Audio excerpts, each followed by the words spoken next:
Assalamualaikum warahmatullahi wabarakatuh. Perkenalkan nama saya Muhammad Sirajuddin. Saya mahasiswa baru di Universitas Pelita Bangsa angkatan 2021-2022, program studi teknik sipil. Dalam kesempatan kali ini saya ingin menyampaikan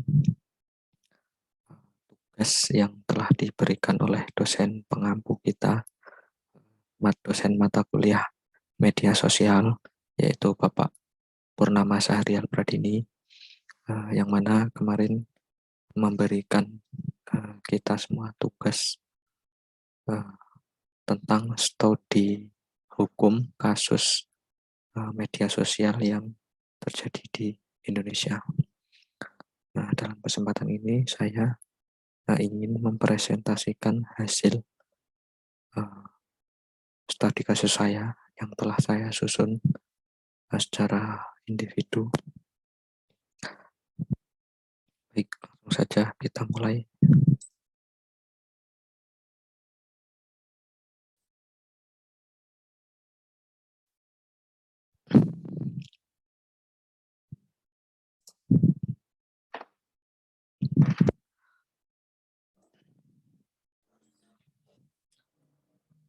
Dalam kesempatan ini saya mengambil materi tentang studi kasus hukum tentang Saracen di Indonesia, disusun oleh Muhammad Sirajuddin, NIM 36211004, mata kuliah media sosial semester 1. Kemudian langsung dilanjut saja. Apa pengertian dari Saracen? Saracen ini adalah sindikat penyedia jasa konten kebencian berdasarkan suku, agama, ras, dan antar golongan atau yang sering kita sebut SARA, dan memiliki keahlian untuk mencaplok akun media sosial hingga membaca situasi pemberitaan yang beroperasi di Indonesia. Nama Saracen sendiri terinspirasi dari istilah Saracen yang digunakan oleh orang Eropa terutama pada abad pertengahan untuk merujuk kepada orang lain tanpa memandang ras atau sukunya. Nah, kasus Saracen ini muncul di kurang lebih di tahun 2014, yang mana waktu itu kita semua sedang akan melakukan proses pesta demokrasi, yaitu pemilihan presiden dan wakil presiden Republik Indonesia. Namun Saracen ini baru terungkap di kurang lebih tahun 2017. Berarti kelompok sindikat Saracen ini sudah beroperasi kurang lebih sekitar 3 tahun pada waktu itu. Setelah tertangkap, para tersangkanya tertangkap, itu rilis resmi dari kepolisian menyebutkan bahwa akun yang tergabung dalam jaringan kelompok Saracen ini berjumlah kurang lebih 800.000 akun. Akun yang sangat banyak sekali. Dengan konten sebaran dari akun Saracen ini semata bertujuan untuk ekonomi. Jadi mereka menggunakan konten-konten penyebaran kebencian sosial, penyebaran berita bohong dan ujaran kebencian ini semata-mata hanya untuk bertujuan untuk ekonomi. Media-media yang mereka miliki menyajikan berita atau konten yang tidak sesuai dengan kebenaran. Jadi berita-berita yang dibuat oleh sindikat Saracen ini, mereka membuat konten sesuai selera pemesan. Jadi sesuai keinginan dari pihak-pihak yang ingin membuat berita atau membuat berita bohong atau kegaduhan di media sosial. Nah, salah satu salah satu kasus dalam Saracen ini itu adalah kritik terhadap pemerintahan presiden yang sedang berlangsung saat ini, yaitu Bapak Presiden Joko Widodo, yang mana konten-konten yang di-share oleh kelompok Saracen ini mengandung ujaran kebencian kepada pemerintah maupun kepada individu Bapak Presiden. Nah, kelompok Saracen ini menetapkan tarif puluhan juta, bahkan ratusan juta dalam satu proposal yang ditawarkan ke sejumlah pihak yang menginginkan jasa dari kelompok Saracen ini. Kemudian kita lanjut cara kerja Saracen. Nah, cara kerja Saracen ini sangat canggih sekali ya. Jadi kelompok ini mengoperasikan kurang lebih 800.000 akun media sosial, yang mana akun-akun tersebut merupakan akun yang dibuat atau dikelola oleh sindikat Saracen ini. Kemudian cara kerja selanjutnya, mereka menawarkan nilai kontrak antara 70 juta sampai 100 juta per proposal kebencian kepada pihak-pihak yang ingin memesan berita tersebut. Kemudian yang ketiga, menyebarkan konten ujaran kebencian ke beberapa media sosial. Contohnya di Facebook itu ada akun Saracen Cyber Team, yang mana di akun tersebut memiliki kurang lebih dari sumber yang saya baca itu ada kurang lebih 135.000 lebih member di akun Saracen Cyber Team tersebut.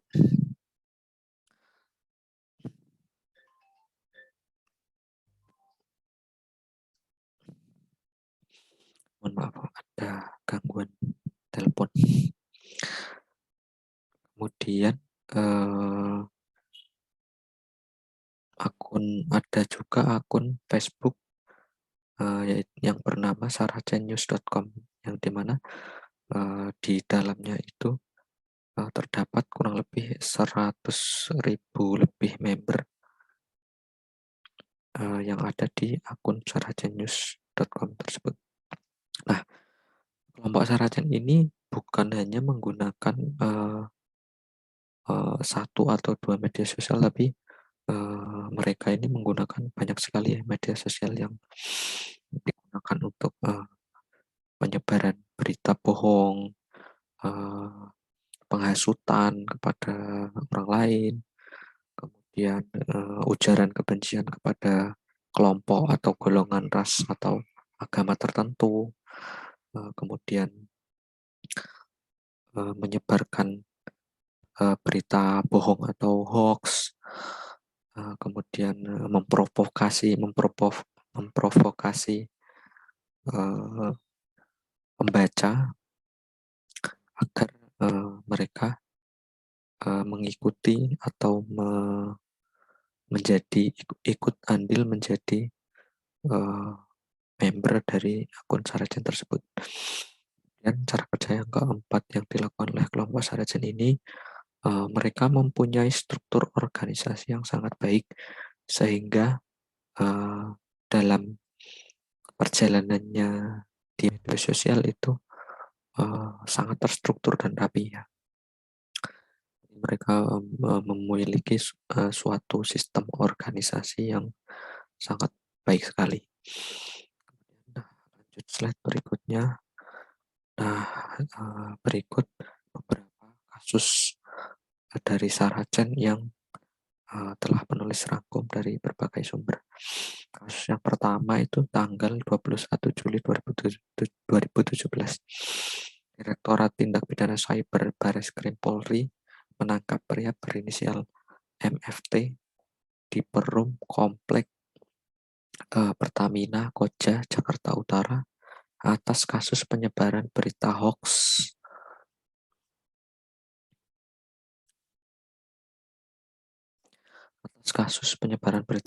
dan ujaran kebencian melalui media sosial berupa cacian dan makian terhadap Presiden Republik Indonesia, partai politik, ormas, dan agama tertentu. Kemudian kasus yang kedua yaitu tanggal 5 Agustus 2017, Satgas Patroli Cyber kembali menangkap wanita berinisial SRN di Desa Cipendawa, Cianjur, Jawa Barat atas kasus ujaran kebencian dan mengumbar sentimen sara di media sosial. Nah, tersangka tersebut terbukti mendistribusikan puluhan foto dan tulisan yang menghasut pada suku atau ras tertentu. Nah, jadi dalam kasus ini tersangka tidak hanya menggunakan Facebook dan Twitter, namun eh, tersangka juga menggunakan media sosial yang lainnya. Contohnya WhatsApp, kemudian Telegram, dan lain-lain.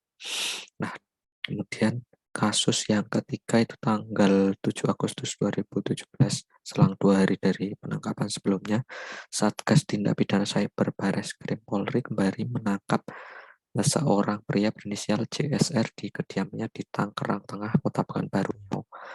Nah, dari penangkapan JSR ini ditemukan bukti-bukti jika Sarajen merupakan komplotan atau sindikat yang tersusun rapi dan sangat terorganisir.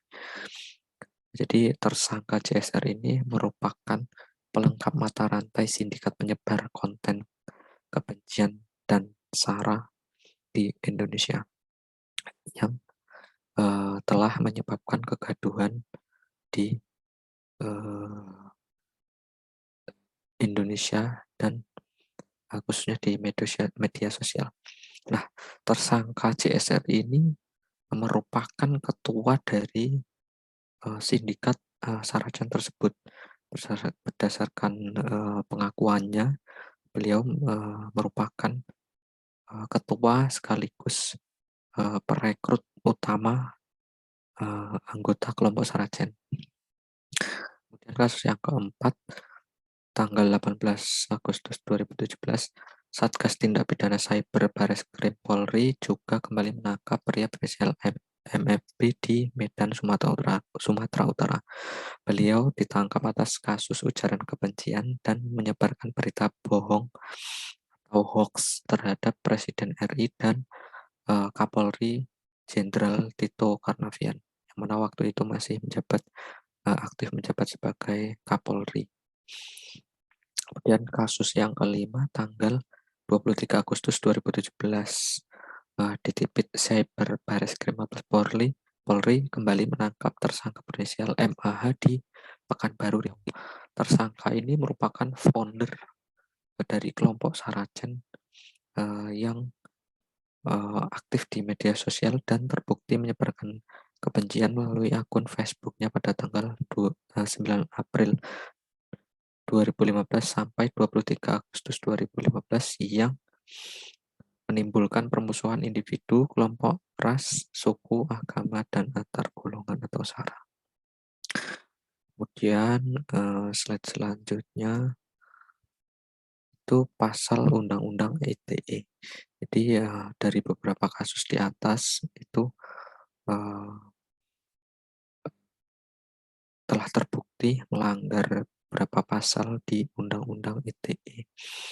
Untuk kasus 1 dan 2, itu kedua pelaku berinisial MFT dan SRN disangkakan melanggar pasal 45A ayat 2 junto pasal 28 ayat 2 Undang-Undang Nomor 19 tahun 2016 tentang perubahan Undang-Undang ITE dengan ancaman 6 tahun penjara dan atau pasal 45 ayat 3 junto pasal 27 ayat 3 Undang-Undang ITE dengan ancaman 4 tahun penjara. Dan untuk tersangka MFT divonis hukuman penjara selama 1 tahun 6 bulan dan denda sebesar 200 juta rupiah subsidi kurungan 3 bulan oleh Pengadilan Negeri Jakarta Utara. Sedangkan tersangka SRN divonis 1 tahun penjara dan denda sebesar 20 juta rupiah subsidi kurungan 2 bulan oleh Pengadilan Negeri Cianjur, Jawa Barat. Jadi undang-undang ITE ini sangat eh, sangat apa namanya ya, sangat eh, berguna untuk membatasi aktivitas eh, kita di media sosial. Nah, aktivitas-aktivitas ini boleh kita lakukan, namun eh, harus melalui eh,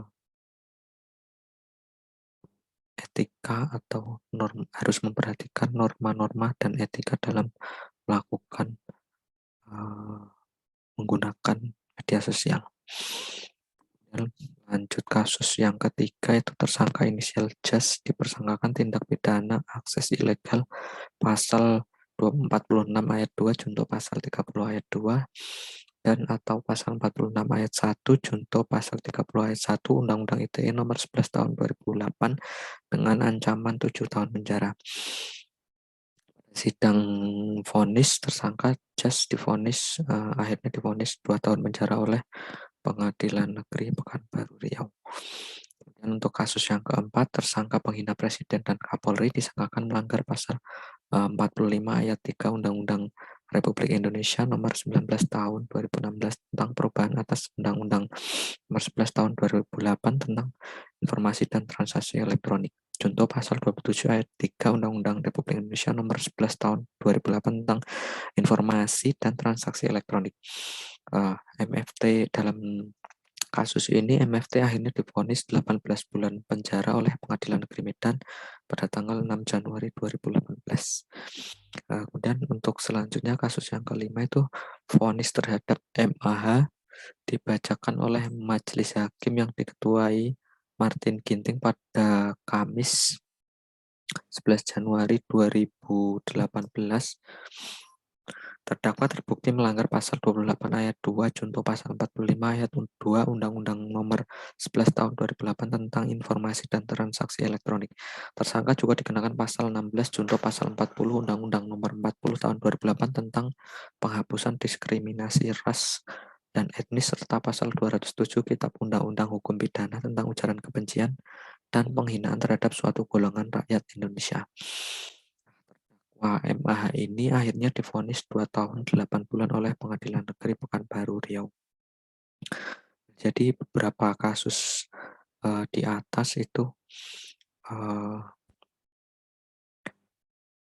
hukumannya sudah sangat jelas sekali ya. Pasal-pasalnya juga sudah sangat jelas sekali yang terkandung dalam Undang-Undang ITE yang berlaku di Indonesia. Kemudian slide selanjutnya, kesimpulan dan pesan. Dari beberapa kasus di atas dapat disimpulkan bahwa perkembangan media sosial dan teknologi sekarang ini sangat pesat sekali ya. Dari dulu yang masih belum ada pesan elektronik, yaitu dulu kan masih pakai blog atau surat atau email, yang sekarang sudah bisa dengan cepat mengakses media sosial yang sudah sangat canggih ini. Dalam menggunakan media sosial, kita wajib mengetahui dan memahami norma-norma dan etika dalam menggunakan media sosial. Jangan sampai apa yang kita lakukan di media sosial dapat menimbulkan kegaduhan individu, kelompok ras atau suku tertentu, dan agama tertentu, serta antar golongan atau sara. Apalagi sampai menimbulkan kebencian, penyebaran berita bohong, pencemaran nama baik, dan lain-lain. Jadi dalam menggunakan media sosial kita harus memperhatikan norma-norma atau etika-etika yang harus kita terapkan sebelum menggunakan media sosial. Kemudian pesan yang bisa disampaikan dari beberapa kasus di atas, yaitu yang pertama, bijaklah dalam menggunakan media sosial untuk hal-hal yang positif dan bermanfaat. Contohnya dalam bermedia sosial kita misalkan buat konten YouTube yang positif tentang misalkan tentang teknik sipil atau tentang penelitian atau tentang uh, tentang yang berhubungan dengan arsitektur atau uh, dan konten menarik lainnya. Kemudian yang kedua yaitu jangan menggunakan media sosial untuk menyebarkan berita atau informasi yang belum tentu kebenarannya. Nah, ini yang akhir-akhir ini terjadi di sekeliling kita ya.